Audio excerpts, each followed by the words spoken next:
Hello interwebs, hi, this is Lostrekkie here, and today I wanted to do a video for Trans Visibility Day, even though it's a couple days late. I wanted to do a video on my experiences going through sexual reassignment surgery, or gender affirmation surgery, as some people call it. And now I just wanted to talk about my experiences and what I went through getting my new vagina. So, if you're willing to hear it, I'm willing to talk about it. So, stick with me.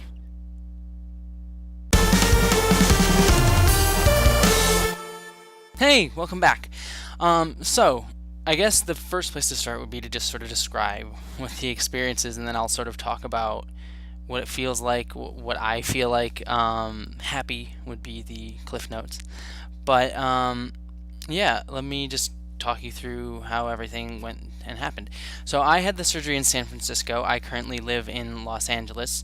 So one of my best friends and we drove down to San Francisco a few days early, explored San Francisco. We walked across the Golden Gate Bridge. We got to explore the city a little bit. We went to Alcatraz. It was a real good time. What really stunk is the day before the surgery. What they had you do is several days before the surgery, you're not even allowed to have, like, you stop hormones 2 weeks before surgery, which is makes you a bit of an emotional wreck. It's an emotional wreck to start hormones, to get on estrogen and everything like that. And then when you get off of them, it's kind of like going through, I would guess I would akin it to like menopause, even though I don't know what that experience is like. I feel very emotional. I was like crying a lot. I was very easily able to like get ticked off or annoyed, just a short fuse generally on everything, happiness, sadness. It was just overall, it wasn't terrible, but it was just something I noticed generally. Anyways, the day before the surgery, you're not allowed to have any food after noon, which I didn't know. I thought one of the pieces of paperwork said no food that day at all, so I ate nothing all day. And then I went in for my appointment midday that day, and they're like, "Oh, have you eaten something?" And I'm like, "No, I didn't eat anything because I thought I wasn't supposed to." It's like, "Well, now you're not." I'm like, "Cool. Well, that's awesome." So yeah, I started myself the whole day before. I also take a lot of diuretic, like constipation stuff, to try and release my bowels so nothing happened during surgery. For that wonderful image for you, had to do like an enema and all that jazz. So now that you have that image in your head, so yeah, the day before the surgery, wasn't allowed to eat anything really. All liquids. I could have water and stuff like that, but nothing after midnight. Nothing, not even gum in the mouth. So I just basically just drank a crap ton of water all day. And then I had my appointment. Met with the surgeon for like about like just 2-3 minutes. He sort of talked me through what was going to happen tomorrow, the day after, and yeah, that was it. My parents came that night, and I went to bed as best I could because I was just super excited and nervous and scared, mostly scared because I've never gone through any type of surgery like that before. So anyways, I got to the hospital a little late because I went to the wrong hospital at first, but that seems like that's par for the course for me. Always sort of doing the wrong thing. I sort of stumble through life. So I finally got in. They had me change my clothes. I met with the anesthesiologist really quickly. I met with the nurses really quickly. They asked me a bunch of like regular questions. Been sick, anything like that.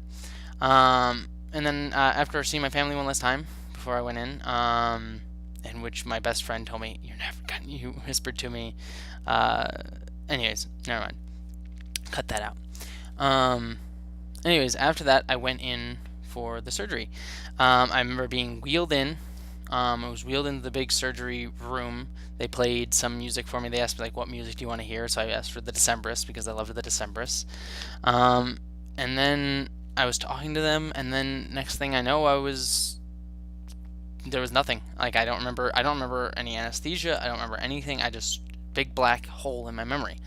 And then I remember waking up in the recovery room, and I wasn't really fully aware yet. And the biggest sensation I felt was I needed to pee. really, really, really badly. And they told me that was just mild pain. Um, it's just like I felt like I just needed to pee. It kind of hurt.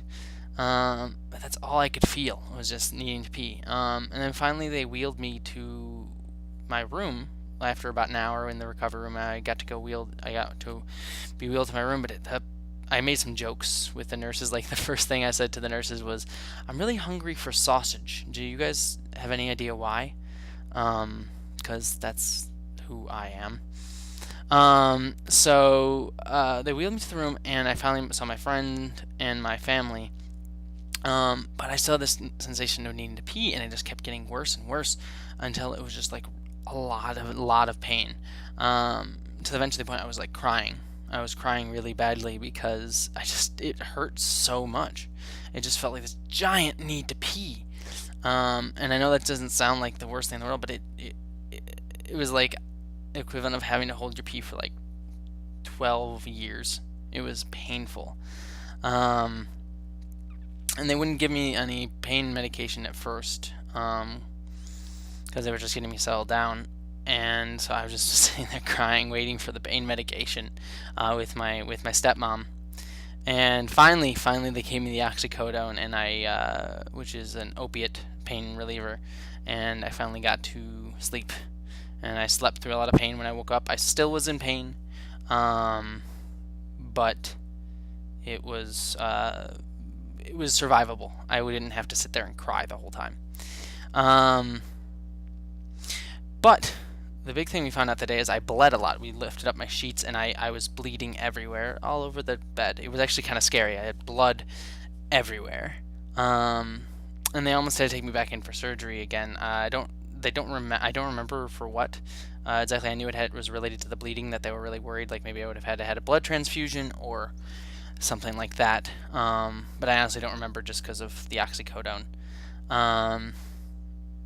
But luckily I didn't have to. And I also got a little button to push for pain medication, which was also really nice. It wasn't as good as the oxycodone, but helpful. So that was basically the whole experience. I spent the next few days in the hospital, mostly just sleeping, listening to Harry Potter, watching Back to the Future on TV. That was pretty much all I did. I was listening to Harry Potter books on tape, and just eating food regularly. I got to have a lot of tea because I love tea. And the second day I managed to get up and walk around. That was fun. They didn't expect me to do walking much that day, but I actually got to walk pretty far. And the third day I felt perfectly fine. I still was in a lot of pain, and I had the catheter in me, which the catheter sucks. It was otherwise I was pretty fine. Still had like some vaginal discharge. That's like been the biggest thing. I still have that now, but just discharge. I don't know how else to describe it. Just nastiness. And they let me go on the third day, and so my parents took me to our hotel. Spent the next few days there, essentially, just sort of limping around with a catheter, and that was actually the hardest part. Can't really do anything, can't go anywhere, just bored with this catheter that you just have to lug around everywhere that you're going. It's painful if you like accidentally tug it the wrong way. You just feel like this jolt. And you have to keep emptying it, and you just have this big bag of piss that you're carrying around with you. That was actually the toughest part. Not the hospital. The hospital, I just got to leave there and let everyone do everything for me, and the only thing I had to do was deal with pain, which was helped by drugs, lots of drugs. So fun times, right? That's the other part of the experience. I actually had to stop the oxycodone because the oxycodone gave me horrible nightmares and made me feel really dizzy and out of focus, and I don't like that. Like, I would wake up after these like really bad nightmares that were very vivid and graphic and weird. Like, I remember one, I had a dream that I was being chased by demons. There was another one where I dreamt that I was playing in a stage play. I was forcibly told to play. I had to be George W. Bush being the vice president to Donald Trump in a stage play.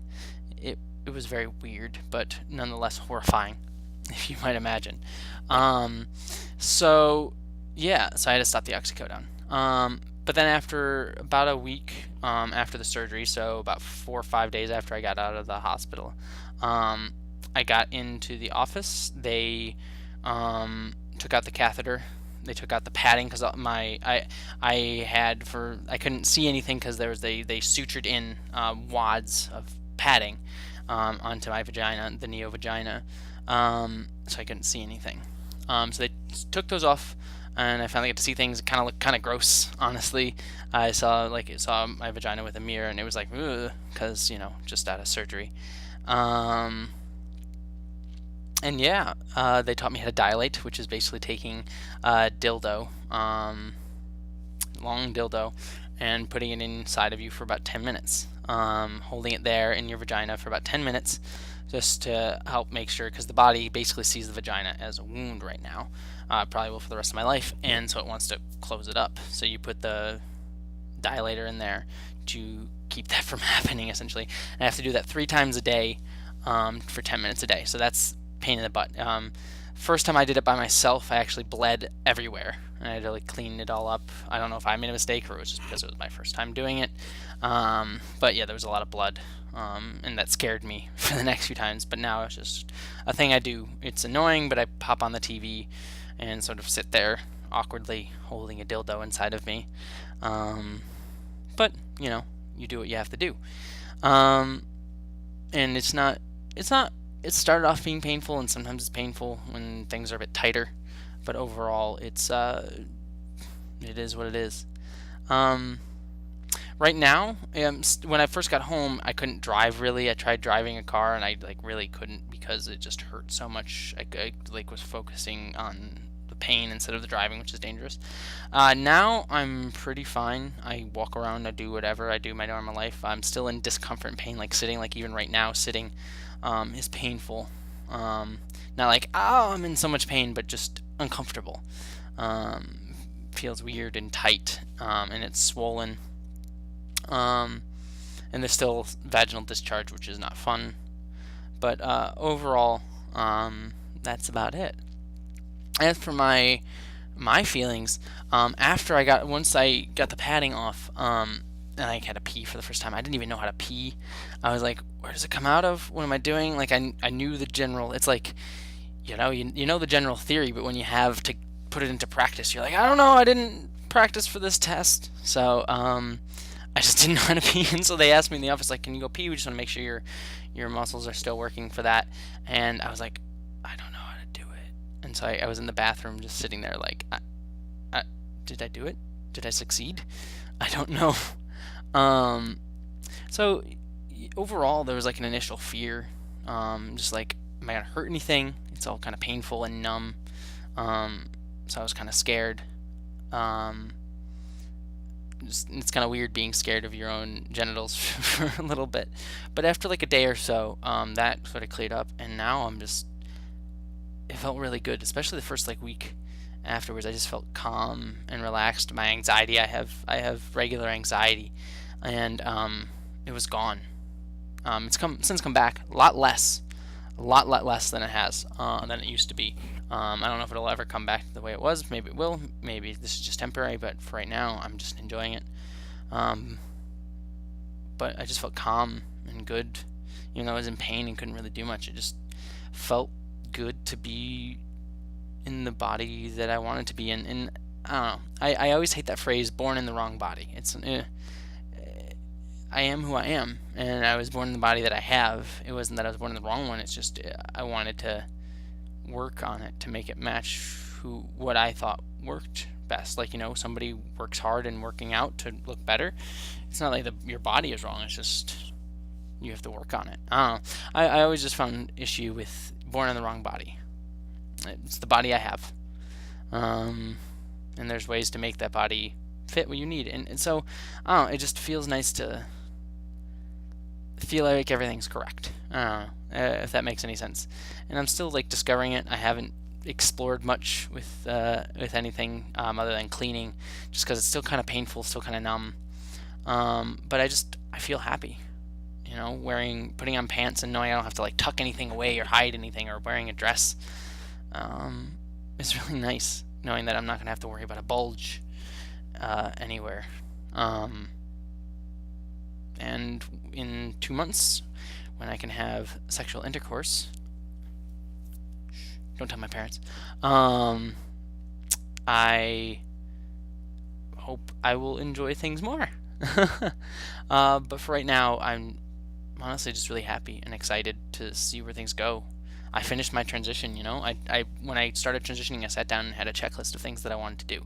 Start hormones, change my name legally, change my gender legally, and get this surgery, and then maybe a fifth thing of like getting facial feminization surgery or breast implants.